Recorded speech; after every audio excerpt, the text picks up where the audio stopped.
"Don't eat that dessert!" The shout sliced through the polite murmur of the gala like a shard of broken glass. Heads turned, 100 conversations dying at once. On the polished marble stage, Evangeline Reed, the formidable CEO of Reed International, froze.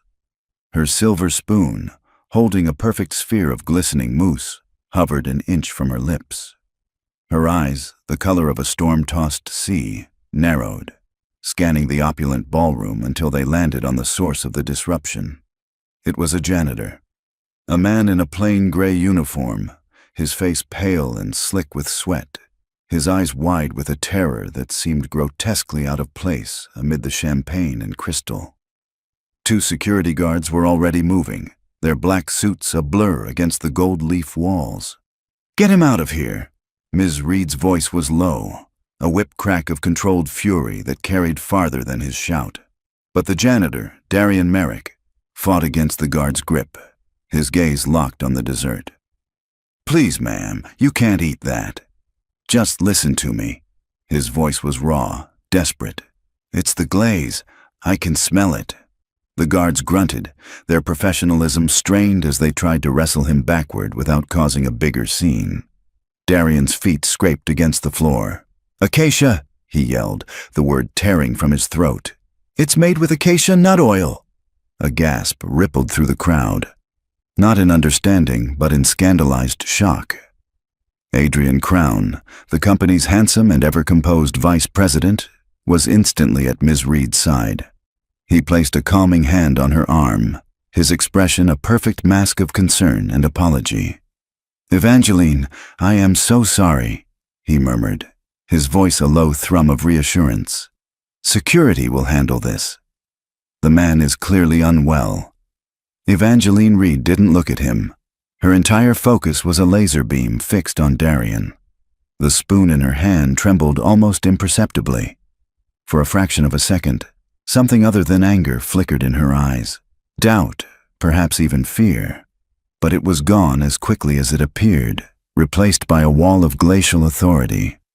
"You're fired," she said, her words dropping into the silence like chips of ice. She wasn't speaking to the guards, but directly to Darian. "Get this person out of my sight, and make sure he never sets foot in this building again." The finality in her tone was absolute. The guards, now empowered, heaved Darian toward the service exit. He gave one last, pleading look at the CEO.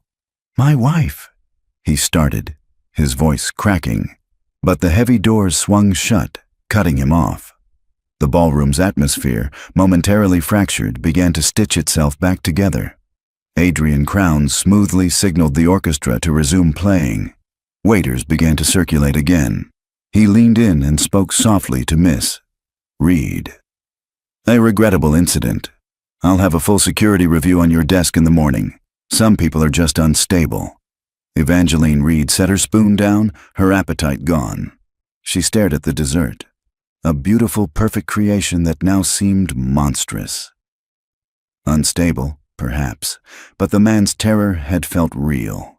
And that word, acacia, a word so rare, so specific, a word that held the power to kill her. She pushed the plate away, a chill creeping up her spine that had nothing to do with the room's temperature. Darian stumbled out into the cold night air, his shoulder aching where a guard had shoved him against the doorframe. The city's noise crashed over him, horns blaring, sirens wailing in the distance. He was jobless, humiliated, all because he had tried to stop a ghost from appearing twice in his life. The smell had hit him the moment the pastry chef wheeled the dessert cart past the alcove he was cleaning. It was faint, almost undetectable under the cloying sweetness of chocolate and raspberry, but for Darian, it was as loud as a scream. The warm, nutty, slightly floral scent of acacia oil, the scent that had filled the emergency room 5 years ago, the scent of his wife's last breath. He walked for hours, the city lights blurring through the angry tears he refused to let fall. He had lost his job trying to save a woman who wouldn't even listen, a woman who looked at him like he was something she'd scrape off the bottom of her shoe. How was he going to explain this to Ivy? How was he going to afford her next refill of the EpiPens that were her lifeline? The same lifeline he hadn't been able to give his wife in time. When he finally pushed open the door to his small third-floor apartment, the smell of stale air and the day's lingering dinner greeted him. A small lamp was on in the living room, casting a soft glow on a drawing taped to the wall. It was a crayon portrait of him and a little girl with bright, smiling eyes, both holding hands under a lopsided sun. A small figure stirred on the couch, wrapped in a faded quilt. "Daddy?" Ivy's voice was sleepy, her 7-year-old face clouded with concern. "You're late." Darian forced a smile, the muscles in his face feeling stiff and foreign. He crossed the room and knelt by the couch, stroking her hair. "Sorry, sweet pea. Work ran late. Big party tonight." "Did they have cake?" His throat tightened. "They had a dessert," he said, his voice quiet. "But it wasn't a good one." Ivy's brow furrowed. She had her mother's eyes, full of a deep, knowing sensitivity. "Are you sad, Daddy?" He couldn't lie to her. He just pulled her into his arms, burying his face in her hair, inhaling the clean, familiar scent of her shampoo. He held her tight, the fierce, protective love for her a physical ache in his chest. Just tired, baby girl. Just really, really tired he had failed. He'd lost everything trying to prevent a tragedy, and for what? The richest woman in the city now thought he was a lunatic, and he was unemployed. He had no plan, no savings to speak of, just a daughter with a ticking time bomb in her bloodstream and the haunting memory of a scent he could never forget. He stayed there for a long time, listening to the steady rhythm of his daughter's breathing as she drifted back to sleep. The world outside felt impossibly large and cold. He had never felt more alone. The next afternoon, the knock on his apartment door was so sharp and authoritative it sounded like it could crack the cheap wood. Darian froze, his mind racing. Was it the landlord, demanding the rent he now couldn't pay? Was it someone from his old job, delivering a final, formal notice? He peered through the peephole, and his blood ran cold. Parked on the street below, gleaming under the weak sunlight like a predatory jewel, was a cherry-red Ferrari. And standing in the dim, peeling hallway of his rundown apartment building, looking utterly, dangerously out of place, was Evangeline Reed. Darian's heart hammered against his ribs. For a wild second, he thought about not opening the door, pretending he wasn't home, but the sheer force of her presence seemed to press through the wood, leaving him no choice. He took a shaky breath, turned the deadbolt, and pulled the door inward. Evangeline Reed stood there, dressed in a sharp, dark gray pantsuit that probably cost more than his car. Her hair was pulled back in a severe, elegant knot, and her face was a mask of cold composure. Her stormy eyes swept over his worn t-shirt and the cramped, dim interior of his apartment with a flicker of distaste before locking onto his. "Mr. Merrick," she said. Her voice was the same as it had been at the gala, low, cutting, and accustomed to absolute obedience. "May I come in?" It wasn't a question.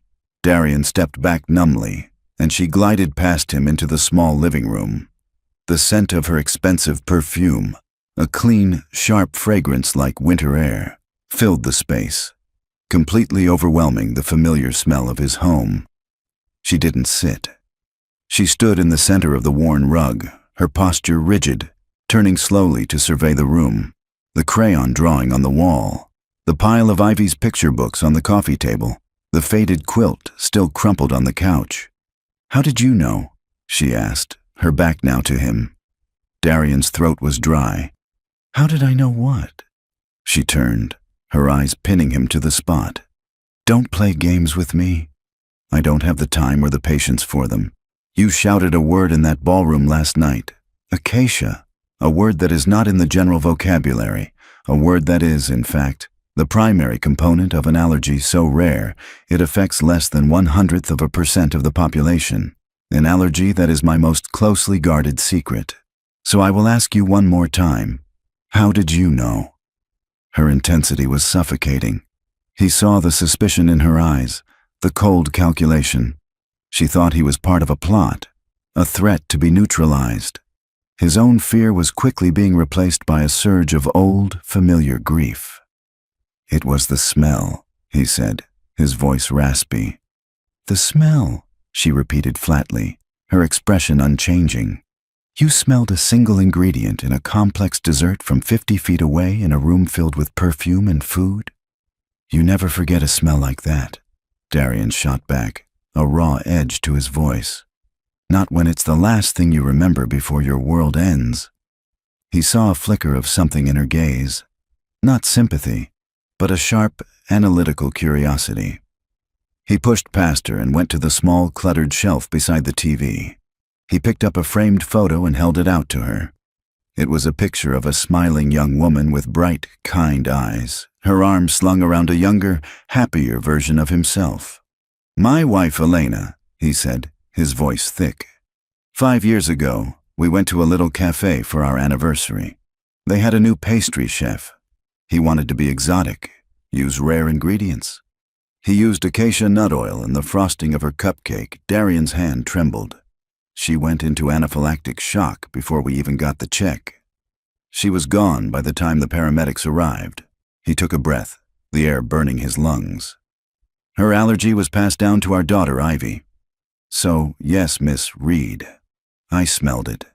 It's burned into my memory. When I smell it, I don't just smell nuts. I smell the inside of an ambulance. I smell a hospital waiting room. I smell failure." He set the picture down and then pointed to the small, colorful medical alert bracelet on Ivy's wrist in the crayon drawing on the wall. "That's why I shouted. That's why I got myself fired, because I couldn't stand by and watch it happen to someone else. Not again." The room fell silent. The only sound was the hum of the old refrigerator from the kitchen. Evangeline Reed stared at the photograph, then at the drawing, and finally, back at him. The icy mask on her face had cracked. He could see the barest hint of the woman beneath, a woman who looked shaken, vulnerable. "I see," she said, her voice softer, stripped of its commanding edge. She looked down at her own hands, turning them over as if seeing them for the first time. "My personal chef, the only one who knew the full extent of my dietary restrictions, was let go 3 years ago after a confidentiality breach. My medical records are sealed by a court order. The guest list for that gala and the menu were personally approved by my vice president, Adrian Crown. The dessert was listed as a Valrhona chocolate mousse with raspberry coulis. No mention of any nuts, let alone that one." She looked up, and her eyes were filled with a cold, hard clarity. "You didn't just save me from an allergic reaction last night, Mr. Merrick. You saved me from an assassination attempt." Darian stared at her, the pieces clicking into place with sickening certainty. This wasn't about a chef's mistake. It was a deliberate, calculated attack. "I came here to find out if you were a threat," Evangeline continued, her voice regaining its strength. "But it's clear you are something else entirely. You're the only person who saw what was right in front of everyone's faces. My security team is either incompetent or compromised. My inner circle is where the snake is hiding." She took a step closer, her gaze intense. "I am offering you a job. Not as a janitor. I need someone who can move through my company without being noticed. Someone who is invisible to the people in power. I need you to be my eyes and ears. I need you to help me find the person who tried to murder me." Darian was speechless. "Me?" "I'm a janitor. What can I do?" "You can listen," she said sharply. "You can watch. People say things in front of the cleaning staff they would never say in the boardroom. They don't see you. That's your advantage. It's the one advantage I don't have." She reached into her jacket and pulled out a checkbook and a pen. "Your daughter, Ivy. Her medication must be expensive, more than you know," Darian whispered. Evangeline wrote quickly, her pen strokes sharp and decisive. She tore the check out and held it out to him. "This is a signing bonus, $250,000. It should handle her immediate needs. Find the traitor for me, mister. Merrick and I will set up a trust that will cover her medical care for the rest of her life. You will never have to worry about the cost of an EpiPen again." Darian looked at the check, then at her face. This was insane. It was dangerous, but he also saw the small, hand-drawn picture on his wall, and he felt the crushing weight of his empty bank account. This wasn't just a job offer. It was a lifeline. It was the only way out. "What do I have to do?" he asked, his voice barely a whisper. A faint, mirthless smile touched Evangeline Reed's lips. "First thing tomorrow, my head of security will be fired for last night's breach. You will be reinstated with an apology for the misunderstanding. And then," she said, her eyes turning to Flint, "you will go back to being invisible, and you will find me a snake." The next morning felt surreal. Darian walked through the towering glass doors of Reed International, the same doors he'd been thrown out of less than 36 hours ago, and the air itself seemed to hold its breath. The security guard at the front desk, a man who usually just grunted at him, now watched him with wide, curious eyes. Whispers followed him down the hall toward the staff locker rooms, his name a ghost on the lips of people who'd never bothered to learn it before. His supervisor, a perpetually stressed man named Sal, pulled him aside before he could even change. "Merrick, what in God's name happened? 1 minute, you're on a blacklist that would get you arrested for trespassing. The next, I get a call from corporate HR at 6 in the morning telling me you're reinstated with back pay and an official apology for the unfortunate misunderstanding. What did you do?" Darian just shook his head, his mind replaying Evangeline Reed's final instructions. "Say as little as possible. You were confused. You thought you smelled something spoiled. You overreacted. They have accepted your apology." "I just made a mistake, Sal," Darian mumbled. "Guess they decided not to hold it against me." Sal squinted, clearly not buying it, but the directive from on high was absolute. "Whatever, just keep your head down from now on, will you? You've got the entire building spooked." As Darian pushed his cart onto the executive floor later that day, the atmosphere was even thicker with tension. He was a walking ghost story, but as he emptied trash cans and polished glass walls, he felt a new, sharp focus. He wasn't just a janitor anymore. He was a hunter.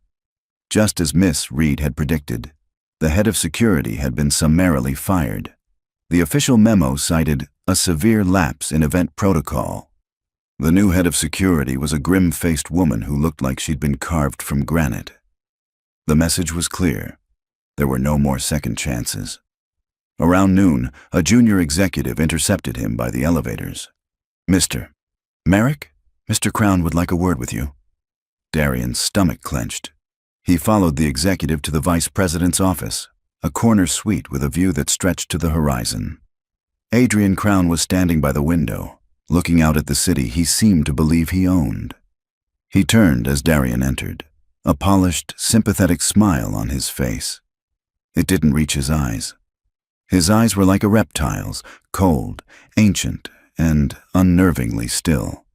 "Darian, please come in," Adrian said, his voice smooth as silk. "Close the door." Darian did as he was told, his hand feeling clammy on the doorknob. "I just wanted to personally apologize for what happened at the gala," Adrian began, gesturing to a leather chair that Darian pointedly ignored. "It was a high-stress situation, and clearly things were mishandled. I'm just glad Miss Reed is a forgiving woman and that we can put this unfortunate incident behind us."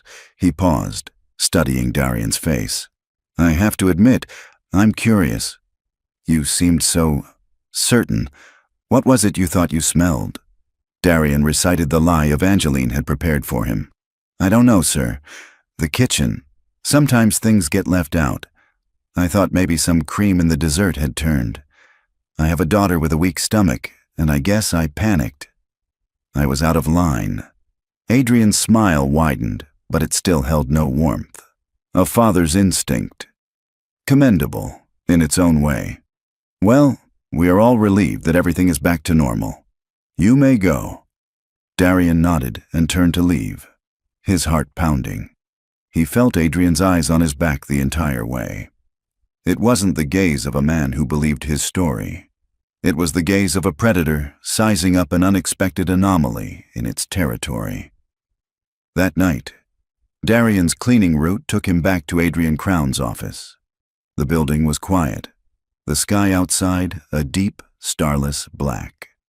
He worked methodically, his hands moving on autopilot as his senses screamed with awareness. He emptied the main trash can, finding nothing but coffee cups and discarded printouts. But Evangeline had been specific in her instructions, delivered via text from a burner phone she'd had delivered to his apartment. Check the shredder bin, and look for anything that doesn't belong. The shredder bin was full.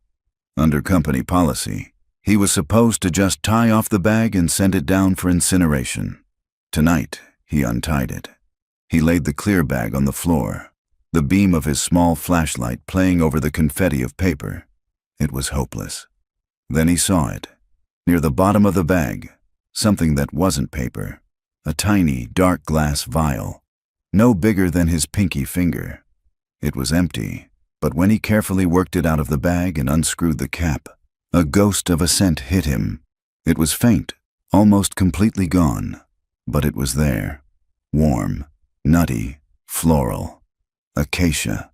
His breath hitched. He quickly screwed the cap back on and slipped the vial into a small evidence bag he'd brought from home. He was retying the shredder bag when he heard a faint ding from down the hall. The private executive elevator. Panic, cold and sharp, seized him. He shoved the bag with the vial deep into the pocket of his coveralls and grabbed his mop, frantically sloshing it back and forth across the floor just as the office door swung open. Adrian Crown stood in the doorway, his briefcase in hand. He stopped short, his eyes narrowing as he took in the scene. "Still here, Darian?" "Working hard, I see." "Yes, sir," Darian said, his voice miraculously steady. "Just finishing up this floor." Adrian's gaze flickered from Darian to the shredder bin, then back. For a terrifying moment, Darian was sure he knew. He was sure those cold eyes could see the vial burning a hole in his pocket. But Adrian just gave a curt nod. "Well, don't let me keep you," he said, stepping inside and moving toward his desk. "I just forgot a file." Darian nodded, packed up his cart, and walked out of the office, every muscle in his back screaming, expecting a hand to grab his shoulder. But nothing happened. He didn't dare breathe until he was back in the service elevator, the doors sliding shut, plunging him into the safety of humming, fluorescent-lit anonymity. In the solitude of the janitor's closet on the ground floor, he pulled out the burner phone. His fingers trembled as he typed a short, simple message to the number Evangeline had given him. "I found something in his office, a small bottle. I think it's the oil." The reply came back almost instantly. "Do not come to me. Go home. Lock your doors. I will handle it from here."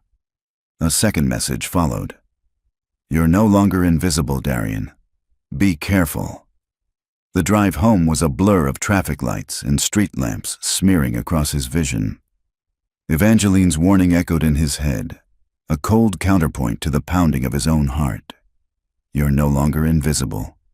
He parked his car 2 blocks away from his apartment, circling the building on foot, scanning alleys and doorways for anyone who didn't belong. The ordinary sounds of the city, a dog barking, music drifting from an open window, now seemed menacing. Inside, he triple-checked the locks on his door and windows. He found Ivy asleep on the couch again, her favorite stuffed elephant clutched to her chest. He gently lifted her into his arms, her small body warm and trusting against his, and carried her to bed. As he tucked her in, he noticed her medical alert bracelet had slipped down her wrist. He carefully tightened it, his fingers tracing the engraved letters. Severe allergy, acacia, anaphylaxis risk. He was in over his head. This wasn't a game. He was a janitor caught in a war between billionaires, and the vial in his pocket felt as heavy as a grenade. He sat at his small kitchen table for hours, the vial on the table in front of him, watching the first gray light of dawn creep into the sky. The burner phone buzzed just after 6 a.m. It was Evangeline. "We need the vial. It's our only physical evidence. The Central Library opens at 9. Go to the 3rd floor, nonfiction, section 793.7. There's a hollowed-out book called The Art of Deception. Place the vial inside. Leave immediately. Someone will retrieve it." Her instructions were precise, cold, and left no room for error. She was treating this like a military operation, and he realized with a jolt that for her, it probably was. Work was a new kind of hell. Adrian Crown's invisible hand was now pressing down on him. Sal, his supervisor, approached him with an apologetic grimace. "Corporate just changed the cleaning rotations, Merrick. They want one dedicated man for the sub-levels. That's you.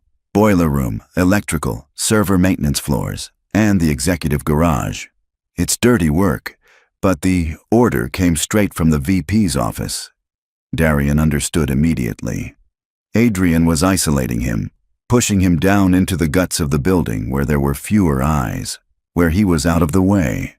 Or, a colder thought surfaced, where an accident could happen without witnesses.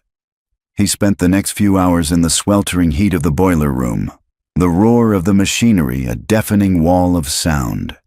Every shadow seemed to move, every clang of metal made him jump. At 8:45, he cleaned himself up, clocked out for his break, and walked the 6 blocks to the library. The building was a quiet sanctuary of wood polish and old paper. He felt a dozen pairs of eyes on him as he walked to the non-fiction section, his janitor's uniform making him stand out. He found section 793.7, Puzzles and Games. His fingers trembled as he scanned the titles. There it was, The Art of Deception. It looked ancient. He pulled it from the shelf, and it fell open to a neat, hollowed-out square in the center. He slipped the small, bagged vial inside, closed the book, and slid it back into place. His part was done. He walked out without looking back, the feeling of being watched prickling the back of his neck. Back at the tower, he descended into the cool, silent concrete of the executive garage. It was a cavernous space reserved for the company's elite, filled with silent, gleaming machines that cost more than his apartment building. He was supposed to be sweeping the floors, but he moved slowly, his eyes scanning everything. He was in the far corner, near the private service elevator, when he saw him. Adrian Crown, standing beside his sleek black sedan. But he wasn't alone. He was talking to a man Darian had never seen before, a man who definitely wasn't an executive. He was wiry, with a nervous energy, dressed in a nondescript jacket and jeans. He kept glancing around, his eyes darting into the shadows. Darian ducked behind a massive concrete pillar, his heart pounding. He couldn't hear their words, only the low, urgent murmur of their voices. He watched as Adrian passed a thick manila envelope to the stranger. The man took it, opened it to check the contents, stacks of cash, and then passed a small, square, insulated box back to Adrian. It looked like a medical cooler, the kind used for transporting lab samples. Adrian placed the box carefully in his trunk, slammed it shut, and said a final, sharp word to the man. The stranger nodded quickly and scurried away toward the pedestrian exit, melting back into the city. Adrian got in his car and drove off. Darian waited until the garage was silent again before he stepped out from behind the pillar. An envelope of cash for a medical box. It wasn't proof of anything, not legally. But he knew, with a certainty that chilled him to the bone, that he had just seen the snake meeting its supplier. That night, after he tucked Ivy in, he almost jumped out of his skin when he heard a soft knock at his door. He crept to the peephole, his hand hovering over his phone, ready to dial 911. It was a young woman in a bike messenger's uniform, holding a small, flat package. "For Merrick?" she asked through the door. He opened it cautiously. She had him sign a screen and then handed him the package before jogging back down the stairs. It wasn't a bomb. It was a tablet, sleek and new. He turned it on. There was only one app on the screen, a secure messaging service. A new message was already waiting. Lab confirmed, concentrated synthesized acacia oil, industrial grade, untraceable.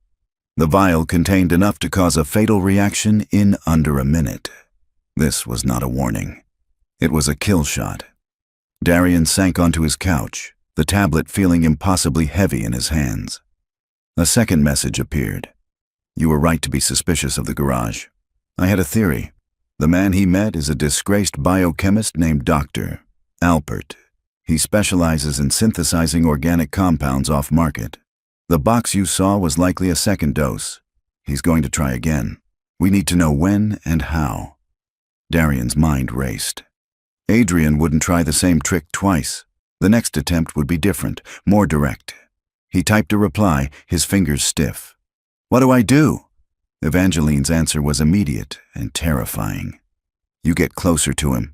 He's isolating you in the basement. Use it. The server room you now clean is the company's brain, his communications, his schedules, his finances. It all runs through there. Find a way in. I need to know his next move before he makes it. The tablet felt alien in his hands, a sleek piece of forbidden technology that represented a line he never thought he'd cross. Evangeline was asking him to commit a felony. Hacking, corporate espionage. These were things from movies. Not from the life of a man who spent his nights wrestling with trash bags and floor buffers. His first instinct was to refuse, to tell her it was too much. He typed, I can't. I'm not a hacker. If I get caught, I'll lose Ivy. The reply was instantaneous, stripped of all sympathy. If he succeeds, we all lose her. He tried to kill me with a nut. Do you think a man like that will leave loose ends? A janitor who saw too much? A little girl who could identify him? We are past the point of safe choices, Darian. Her words hit him like a physical blow. He looked at the closed door to Ivy's bedroom and felt a cold dread wash over him. Evangeline was right. They were already tied to this, a loose end in Adrian Crown's murderous plan. His invisibility was gone. Safety was an illusion. The next afternoon, the illusion shattered completely. He got a frantic call from the school nurse. Ivy was having a reaction. It wasn't major. She'd traded a cookie at lunch with a new friend whose hands had been dusty with peanut flour from a different snack. It was minor cross-contamination, but it was enough. Her lips were swelling, her breathing shallow. The nurse had already administered her EpiPen. Darian broke every traffic law getting to the school. He burst into the nurse's office to find Ivy pale and shaken, a teacher rubbing her back. The immediate danger was over, but the terror that seized Darian was absolute. It was the same helplessness, the same icy fear he'd felt 5 years ago. This time, the EpiPen had worked. But what about next time? What if he was in jail, and she was in the foster system, and there was no one to double-check the ingredients? He held her in the car on the way home, his hand shaking as he stroked her hair. I'm okay, Daddy, she whispered, her voice still raspy. I know, sweet pea, he said, his own voice thick with emotion. Daddy's here. That night, he picked up the tablet again. His resolve was no longer fragile. It was forged in steel. He sent a single message to Evangeline. Tell me what to do. The instructions came an hour later, a detailed schematic of the sub-level server farm. The main terminal is in server room 3. Security is biometric, but your janitorial access card has been given a 90-second override window. A gift from a programmer who owes me a favor. It can only be used once. A package will be delivered to you tomorrow. It will contain a data cloning drive disguised as a portable phone charger. It will copy the target directories automatically. You just have to plug it in and get out. The next evening, Darian felt a grim sense of purpose as he descended into the building's cold, concrete heart. The phone charger was in his pocket. He spent the first hour of his shift just watching. He mapped the security cameras in his head. He timed the patrol route of the lone guard, a bored-looking man named Henderson who made a full circuit every 22 minutes. He needed a diversion. 20 minutes into Henderson's next patrol, Darian went into a utility closet and tripped the circuit breaker for the lighting in the west corridor, plunging a 50-yard stretch of the basement into darkness. Then he went back to his cart and kept mopping. 3 minutes later, Henderson's radio crackled. The guard sighed, muttered something under his breath, and began a slow, grudging walk toward the west corridor to check the breaker. It was a 5-minute walk each way, plus the time to fix it. Darian figured he had 15 minutes max. He moved the second Henderson was out of sight. He walked calmly to server room 3, his cart rattling beside him. He swiped his access card. The light on the panel flashed red, then green. Access granted. He pushed the heavy, insulated door open and slipped inside. The room was like a futuristic tomb, cold and humming with the sound of a million digital whispers. Rows upon rows of black servers blinked with tiny, rhythmic lights. He followed Evangeline's map to Terminal C7. He pulled out the data cloner, his hands slick with sweat. He plugged it into the USB port. A tiny blue light on the device began to pulse, slow and steady. It was working. Every hum of the servers, every tick of the industrial clock on the wall, sounded like a gunshot. 5 minutes passed. 10. The pulsing blue light was supposed to turn solid green when the clone was complete. It was still pulsing. Darian's eyes darted to the clock. Henderson had been gone for 14 minutes. He heard it then, the scrape of a shoe in the hallway outside. Henderson was coming back early. Darian's blood turned to ice. The light on the drive was still pulsing. He couldn't leave, not with incomplete data. He flattened himself behind the server rack, his heart trying to beat its way out of his chest. The handle on the server room door turned. Darian held his breath, but the door didn't open. The handle jiggled once, then stopped. On the other side, Henderson grunted in frustration. Access denied. Darian's 90-second window was gone. The guard, assuming the door was just locked as it should be, continued on his way, his footsteps fading down the corridor. Darian sagged against the server rack, his legs trembling. A moment later, the tiny light on the drive turned a solid, beautiful green. He yanked it from the port, slipped it into his pocket, and exited the room, his movements stiff and jerky. He'd gotten away with it. Back in the janitor's closet, he plugged the drive into the secure tablet. Files appeared, encrypted and meaningless. Then, the decryption program Evangeline had installed began to work its magic. A folder opened. Inside was a copy of Adrian Crown's private, cloud-synced calendar. Darian scanned the entries. Meetings, conference calls, dinner reservations. It all looked normal. Then he saw an entry for the following afternoon. Tomorrow. It was a 2-hour block, marked with the highest level of privacy. The title of the event made the air in his lungs turn to ice. Finalize asset transfer, E-Read Heritage Trust. He stared at the words on the screen.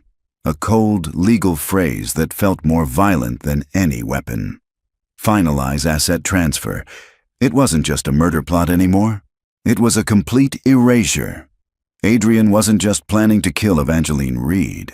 He was planning to steal her entire history, her legacy, everything her family had ever built. And it was happening tomorrow. Darian's fingers flew across the tablet's keyboard, sending a screenshot of the calendar entry to Evangeline. His message was blunt. Tomorrow afternoon. What is this? His own phone buzzed a second later. Not the secure tablet, but his personal cell. The caller ID was blocked. He hesitated for only a second before answering. He's not just coming for the company. Evangeline's voice was a low, dangerous whisper, stripped of all its usual composure. It was the sound of a queen watching a barbarian at the gates. The E-Read Heritage Trust is my family's foundation. It controls everything. My personal assets, my shares, my homes. It's a fortress, Darian. To finalize a transfer from that trust, he would need my biometric signature, my private encryption keys, and a wet ink signature on an irrevocable power of attorney. He would need to have become me, legally speaking. So he's forged it all? Darian asked, his mind reeling. He must have. He's been planning this for years, piece by piece. But the final transfer, the one that moves the assets offshore, requires a physical authorization, a device, a cryptographic key stored on a hardware drive. It's the one thing that cannot be done remotely. He has to physically connect it to the banking network to give the final command. Her voice hardened. That calendar entry isn't a meeting. It's the moment he plans to plug in that key and bankrupt me. And once I'm worth nothing, I'm just a tragic, unforeseen death. Darian's stomach churned. Where would he keep a key like that? Somewhere close. Somewhere secure, she said. His office. It has to be in his office. He wouldn't risk transporting it until the last possible moment. He's suspicious of me, Evangeline, Darian said, the words coming out in a rush. He almost caught me last night. I can't just walk in there and start searching. You won't have to, she replied, a sharp, tactical edge returning to her voice. He's expecting you to be in the basement. So we'll give him a reason to leave his office unguarded. Tomorrow morning at 10 a.m., I'm calling an emergency board meeting, off-site. I'm going to tell them I'm considering a full merger with our biggest competitor. It will cause a panic. Adrian will have no choice but to attend. He'll want to be there to control the narrative, and while he's gone, Darian finished, the terrifying shape of the plan forming in his mind. You will have a 20-minute window. Find that drive, Darian. It's the only way to stop him. The next morning, Darian felt like he was walking to his own execution. He pushed his cart onto the executive floor at 9:55 a.m., his heart a frantic drum against his ribs. The floor was buzzing with an anxious energy. He saw executives hurrying from their offices, their faces grim. Evangeline's bombshell had landed. At 10:02, Adrian Crown strode out of his office, his face a mask of cool authority. But Darian could see the tension in his jaw. He didn't even glance at the janitor mopping the floor as he headed for the elevators. The moment the elevator doors slid shut, Darian's 20-minute clock started. He slipped into Adrian's office, the scent of expensive cologne and ambition hanging in the air. Where would a man like Adrian hide the key to his entire conspiracy? Darian's eyes scanned the room. The desk was the obvious place. He moved behind it, carefully trying the drawers. All locked. He looked around, his mind racing. A man like Adrian was arrogant. He would want his prize close. His gaze fell on a heavy, leather-bound copy of The Art of War on the bookshelf. It looked too new, the spine uncracked. Darian pulled it from the shelf. It was heavier than it should be. He fumbled with the cover, and it fell open. It was a book safe. Inside, nestled in a bed of custom-cut foam, was not a hard drive, but a single, ornate, antique-looking skeleton key. It was heavy, made of brass, with a complex tooth-like pattern at the end. It didn't look like it belonged to anything in this modern office. Tucked beside it was a folded piece of paper. Darian unfolded it. It was a receipt from a high-security private vault company, dated 2 days ago. Item deposited. 1 Pelican case. Item for withdrawal. 1 antique safe deposit key. He didn't have the drive. He had the key to the drive. The asset transfer wasn't happening here. It was happening at a private bank vault somewhere in the city. He pulled out the burner phone to text Evangeline, but before he could, it buzzed in his hand with a new message from her. A message that made his blood run cold. It was a trap. The meeting was a bluff to confirm I was suspicious. He never left the building. He's on his way back to the office. Get out now! Darian's head snapped up. He shoved the key and the receipt into his pocket and bolted for the door, his heart exploding in his chest. He was halfway across the plush carpet when he heard the faint, telltale ding of the executive elevator arriving on the floor. He was trapped. There was nowhere to run. The office door handle began to turn. There was no time to think, only to react. Instinct, primal and desperate, took over. As the door swung open, Darian didn't run for the exit Adrian was blocking. He spun around and hurled the heavy brass key with all his might, not at Adrian, but at the enormous, floor-to-ceiling window that made up the office's entire back wall. The key struck the reinforced glass with a deafening crack that sounded like a thunderclap. It didn't shatter, but a spiderweb of fractures exploded across the pane, a starburst of shattered crystal with the key embedded at its center. An ear-splitting alarm immediately began to shriek throughout the floor. a high-pitched, piercing wail designed for a catastrophic security breach. For a single, priceless second, Adrian Crown was frozen in shock, his arrogant smirk wiped from his face, replaced by disbelief as he stared at the ruined window. That second was all Darian needed. He sprinted past the stunned VP and out into the corridor, his heart trying to claw its way out of his throat. "Stop him!" Adrian's roar echoed behind him, shaking off the shock. "Security! He's a thief! Seal the floor!" Red lights began to flash along the ceiling, bathing the hallway in a hellish, pulsating glow. Darian ignored the executive elevator and slammed his hand on the button for the service lift, his mind racing. It was too slow. He abandoned it and bolted for the fire stairs, yanking the heavy door open and plunging into the echoing concrete well. He took the stairs 2, 3 at a time, his lungs burning. He could hear the heavy thud of security guards' boots on the stairs above him, their shouts echoing down the stairwell. He couldn't outrun them forever. He had to use what he knew. On the 35th floor, he burst out of the stairwell and ran down a short corridor, his old janitor's route burned into his muscle memory. He slipped into a utility closet, the door clicking softly shut behind him, just as 2 guards pounded past in the hallway. He leaned against the door in the cramped darkness, the smell of bleach and old mops filling his lungs as he fought to quiet his ragged breathing. He fumbled for the burner phone, his fingers slick with sweat. He typed a frantic message to Evangeline. "Have key. Vault is Sovereign Trust Bank. He knows. They're after me. Trapped." He slid the phone back into his pocket. He had delivered the information. Now he just had to survive. He cracked the closet door open a hair. The corridor was empty for now, but he could hear radios crackling from both ends of the floor. They were setting up a perimeter. He needed to go down, but the stairs were compromised.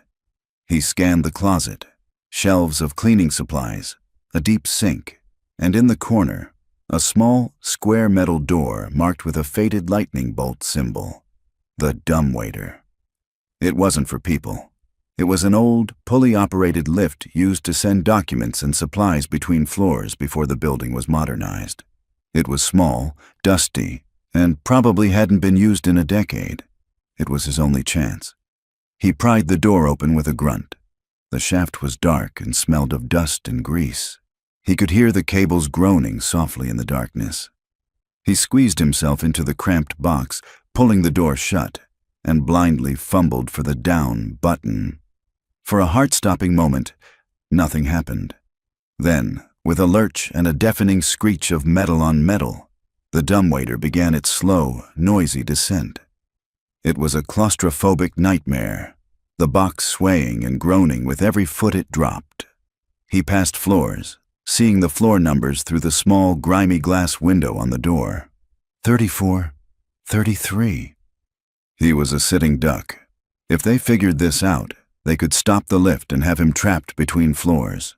He was passing the 20th floor when the dumbwaiter shuddered violently and stopped.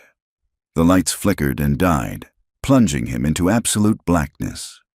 A voice crackled over the intercom system, a sound so close it felt like it was inside his skull. It was Adrian Crown. "Did you really think that would work, Darian?"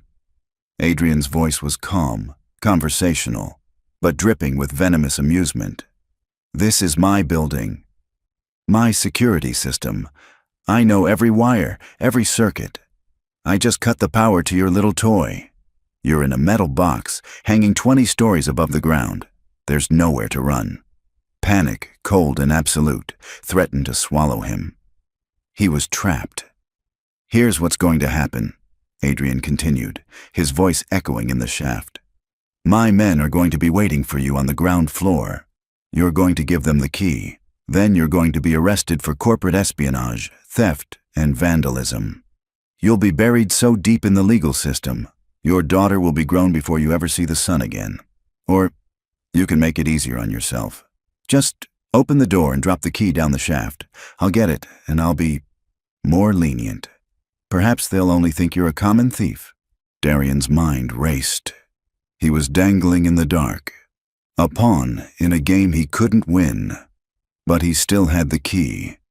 He still had the one thing Adrian needed. He looked at the small window in the dumbwaiter door. It was grimy, but he could make out the floor number stenciled on the wall outside, 20. He knew this floor. It was the IT department, and directly across the hall from the dumbwaiter shaft was a server maintenance room, a room with its own dedicated high-priority emergency power. He took the handle of his mop from his cart. He'd clung to it out of sheer habit, and braced it against the door. He began to push. The old latch was rusted, stiff. Adrian's voice crackled again. "What are you doing, Darian?" "Don't be a fool. It's over."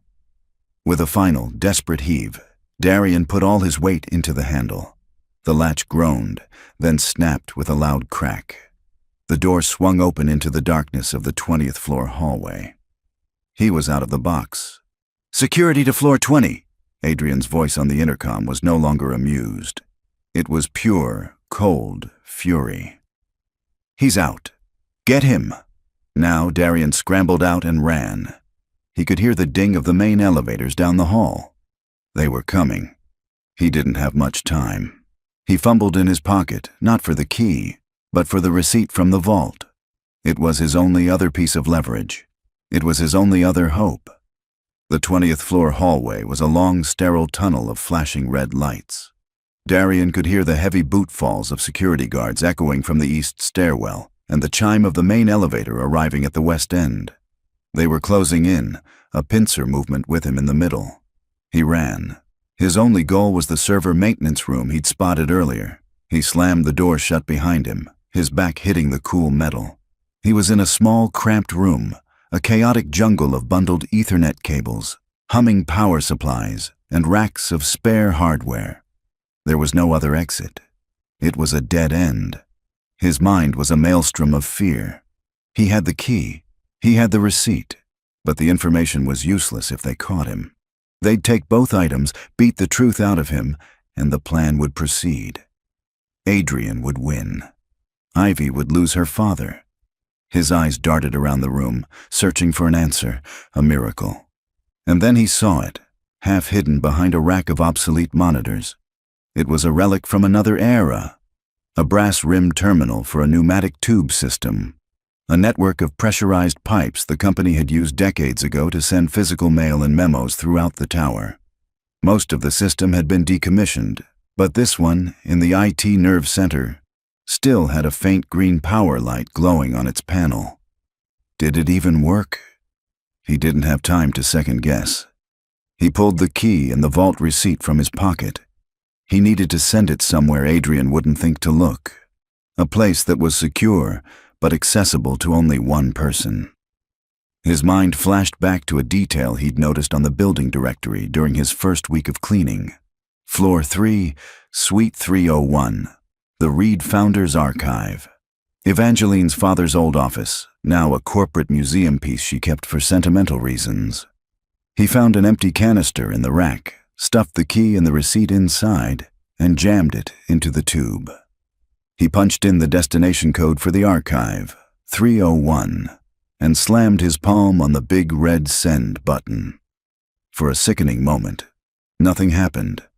Then, with a sudden powerful hiss of compressed air, the canister shot up into the network of pipes, disappearing into the ceiling. It was gone. Whether it would arrive was anyone's guess.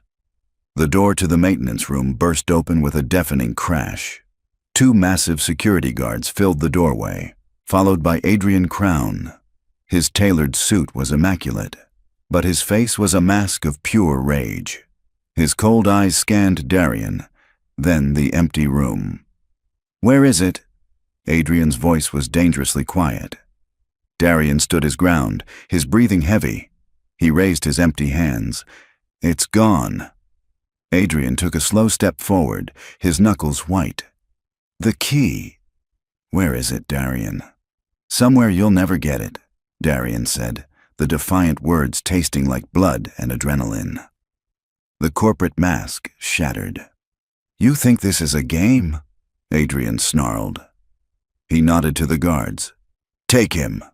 "Not to security." "To the sub-basement." The guards seized Darian's arms, their grips like iron vices. They twisted his arms behind his back, forcing him to his knees before hauling him roughly to his feet. This wasn't an arrest. This was an abduction.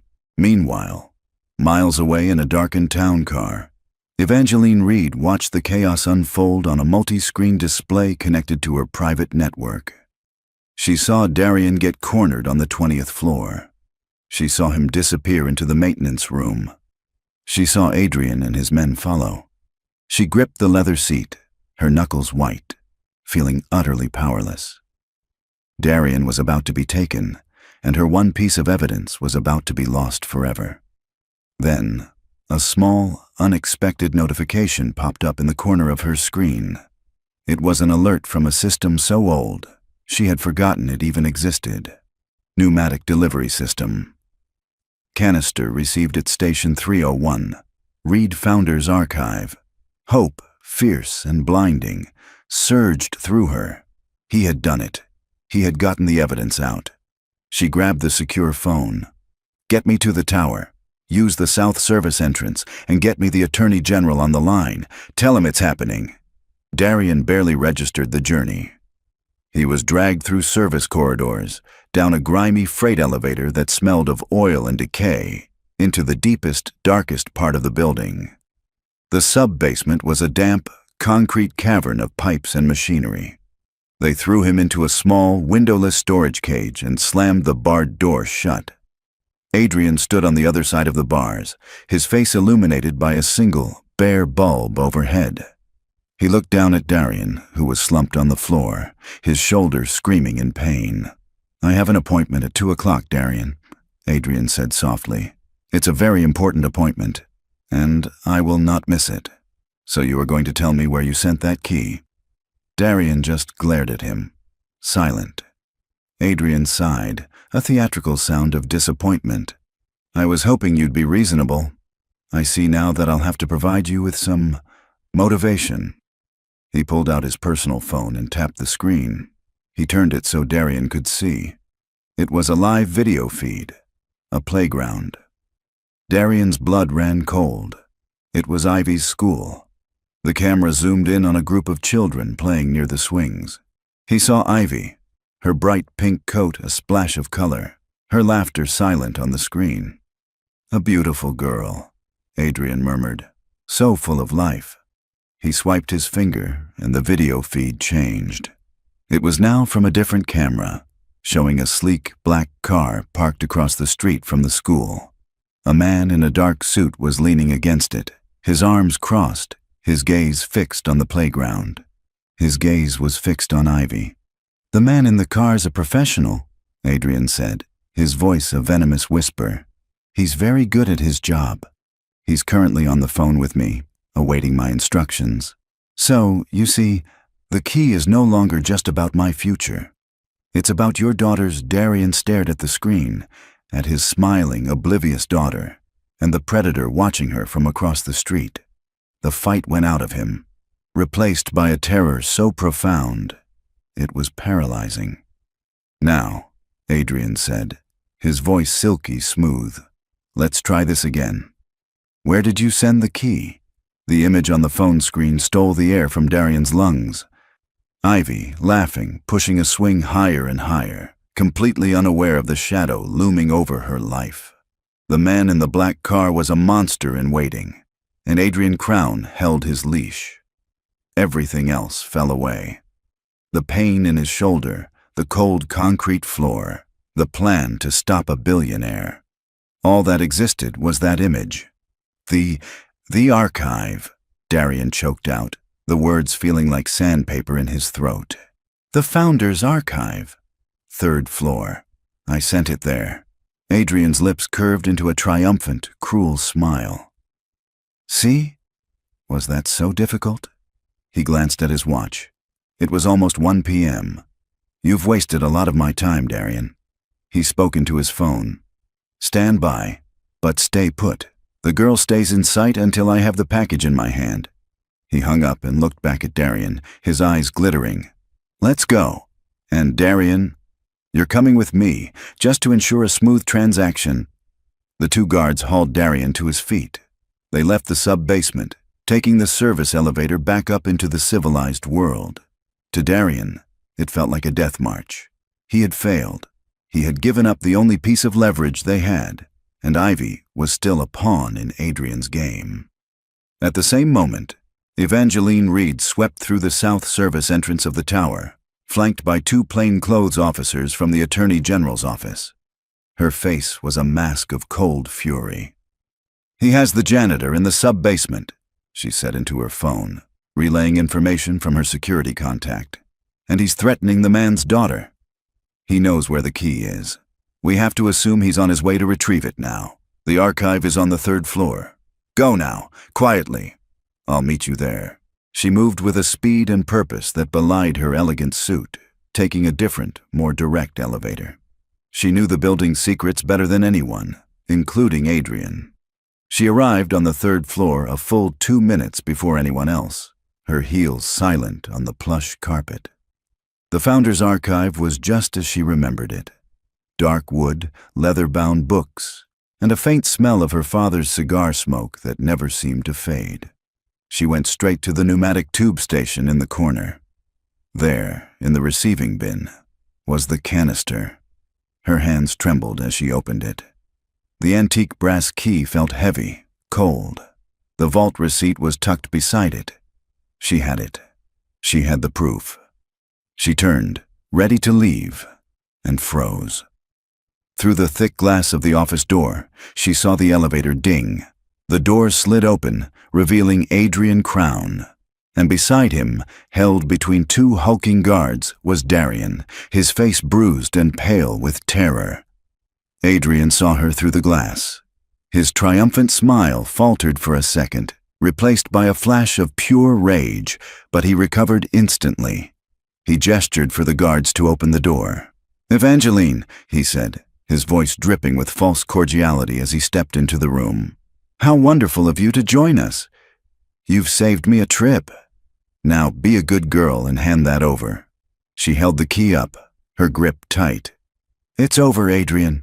The Attorney General is on his way. His men are already in the building." Adrian laughed, a short, ugly sound. "You think that matters right now?"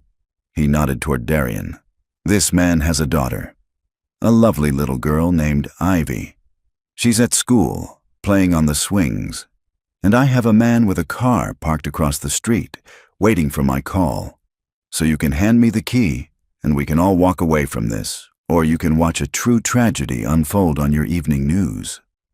Evangeline's blood ran cold. She looked at Darian, saw the absolute terror in his eyes, and understood. This monster had her checkmated. Her company, her fortune. None of it mattered if a child had to pay the price. Her hand started to lower. Defeat was a bitter taste in her mouth. But Darian, seeing her about to give in, felt something snap inside him. He had been a victim. He had been a pawn. He was done. He wasn't going to let this man use his daughter to win. "No!" he yelled. In one explosive, desperate movement, he threw his entire body weight sideways, slamming into the guard on his right. The man, caught off guard, stumbled backward, crashing into a tall display case full of her father's crystal awards. The case toppled with a cataclysmic shatter, glass and trophies exploding across the floor. It was the chaos Evangeline needed. Adrian was momentarily distracted, his head whipping toward the sound. In that instant, she didn't run. She acted. She lunged forward, not at Adrian, but at the guard still holding Darian's other arm. She brought the heavy brass key up in a tight fist, slamming it hard against the guard's temple. The man grunted, and his grip on Darian loosened. "Call it off, Adrian!" she screamed, her voice raw with a fury he had never seen. Adrian just snarled, pulling out his phone. "You've just made the biggest mistake of your life." He stabbed a number on his screen. Darian scrambled free, grabbing the heaviest, most solid crystal award from the floor. He saw Adrian put the phone to his ear. He saw the cold, murderous intent in his eyes. He wasn't going to give an order. He was going to watch his daughter's life end. Just as Adrian's lips parted to speak, The double doors of the archive burst open. It wasn't more of Adrian's men. It was a tactical team of state police in full gear, weapons raised. "Drop the phone, Crown!" a commander shouted, hands in the air. Now, for a heartbeat, the world stood still. Adrian looked at the police, then at Evangeline, his face contorted in a mask of pure hatred. He knew he was beaten, but he could still burn the world down with him. He held the phone to his ear. "Do it," he whispered into the phone. A single gunshot-like crack echoed through the room, but it didn't come from the police. A small, dark hole appeared in the center of the phone in Adrian's hand, which exploded into a shower of plastic and electronics. He cried out, dropping the shattered device. Standing in the doorway, behind the tactical team, was the new, grim-faced head of security. In her hand was a pistol, a thin wisp of smoke curling from its barrel. She hadn't aimed for him. She had aimed for the phone. The connection was cut. But was it in time? Had the order been heard? Darian's heart stopped, the silence in the room stretching for an eternity, filled only with the terrifying, unanswered question. For a long, silent moment, no one moved. The only sounds were the ragged gasps of Darian's breath and the faint, tinny crackle of the shattered phone on the floor. The question hung in the air, heavy and suffocating. Was the order heard? Then the room exploded into methodical action. The tactical team surged forward, forcing a stunned Adrian Crown and his bewildered guards to the ground. The clatter of plasticuffs echoed off the wood-paneled walls. Adrian didn't struggle. He just knelt on the floor, a strange, empty smile on his face. The look of a king who had lost his kingdom but had managed to burn it down on his way out. Darian saw none of it. His world had shrunk to a single, terrifying point of focus. He stumbled toward Evangeline, his eyes wild with a frantic, desperate plea. "Ivy!" he rasped, his voice breaking. "My daughter! Did he?" Evangeline was already holding her own secure phone to her ear, her face pale but her voice a blade of pure command. "Report." Now she listened, her eyes locked on Darian's. The seconds stretched into an eternity. Darian felt his knees begin to buckle, the weight of his terror too much to bear. Then, Evangeline's expression softened, the iron control giving way to a wave of profound relief. She let out a breath she seemed to have been holding for days. "They got him, Darian," she said, her voice soft. "My security team, working with local police, had the man under surveillance. The moment the line to Adrian went dead, that was their signal to move in. He never even got the final order. She's safe.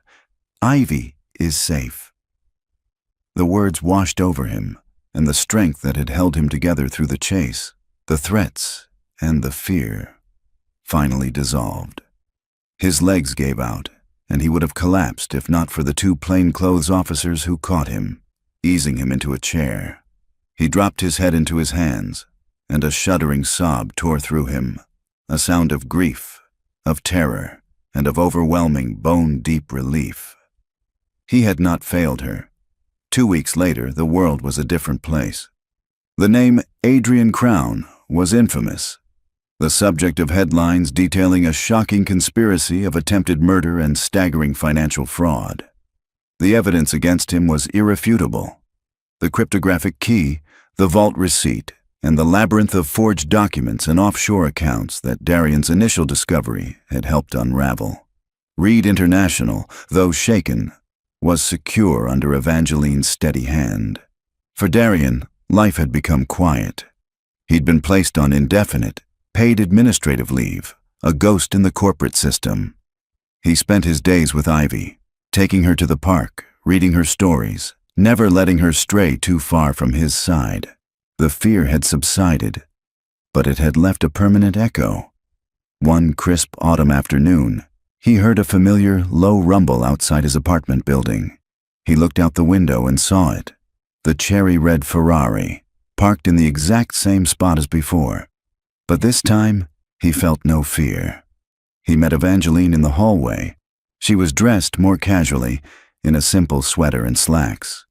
The icy armor of the CEO was gone, replaced by a quiet, thoughtful composure. She wasn't carrying a checkbook. She was holding a simple, leather-bound portfolio. "I believe this belongs to you," she said, her voice gentle. She opened the portfolio. Inside were not checks, but official notarized legal documents. On the top page, he read the words, "The Ivy Merrick Lifetime Medical Trust." It was an ironclad, fully funded trust, guaranteeing his daughter the best possible medical care for the rest of her life, administered by a board of the nation's top doctors. It was more than a promise. It was a fortress built around his daughter's future. "I can't," he started, his voice thick. "You can," she interrupted softly. "And you will. You earned this, Darian. You saved my life, you saved my company, and you reminded me of something I had long forgotten." "What's that?" he whispered. "That the most valuable assets don't show up on a balance sheet." She closed the portfolio and held it out to him. "I also have another offer. I've created a new position at Reed International, Director of Internal Oversight. A person who answers only to me, who has the authority to look where others don't, to see the things that are hidden in plain sight. It requires a unique perspective." A faint smile touched her lips. "It pays better than a janitor's salary." "If you want it," Darian took the portfolio, the weight of it both heavy and incredibly light. He looked at this woman, who had once seemed like a distant, untouchable queen, and saw a survivor, a partner, a friend. "I'll think about it," he said, a genuine smile finally reaching his own eyes. The next Saturday was bright and sunny. Darian and Ivy were at the park, the same one he had watched with terror on a video feed. But today, there were no shadows, no black cars. Today, there was only the sound of Ivy's laughter as she chased a butterfly across the grass. Evangeline met them there. She wasn't wearing a suit or carrying a briefcase. She was just a woman enjoying a day in the park. She bought them both ice cream, and the three of them sat on a bench, watching the city go by. Ivy, with chocolate smeared on her cheek, leaned against Darian and looked up at Evangeline. "Are you Daddy's new boss?" Evangeline smiled, a real, warm smile that transformed her face. "No, sweetie," she said, reaching out to gently wipe the chocolate from Ivy's cheek. "We're partners." Darian looked at his daughter, safe and happy, and at the woman who had helped make it possible. He knew their lives were forever intertwined, a strange and unlikely family forged in chaos and trust. The world was still full of dangers, but for the first time in a long, long time, he wasn't facing it alone. The quiet janitor had found his voice. The isolated CEO had found her heart, and together they had found that the most powerful protection in the world was simply having someone you could count on. So that's the end of our story. I really hope a piece of it stays with you. If there was a moment or even just a character that really hit home, I'd honestly be honored to read about it in the comments. It's just amazing to see how one story can land in so many different ways.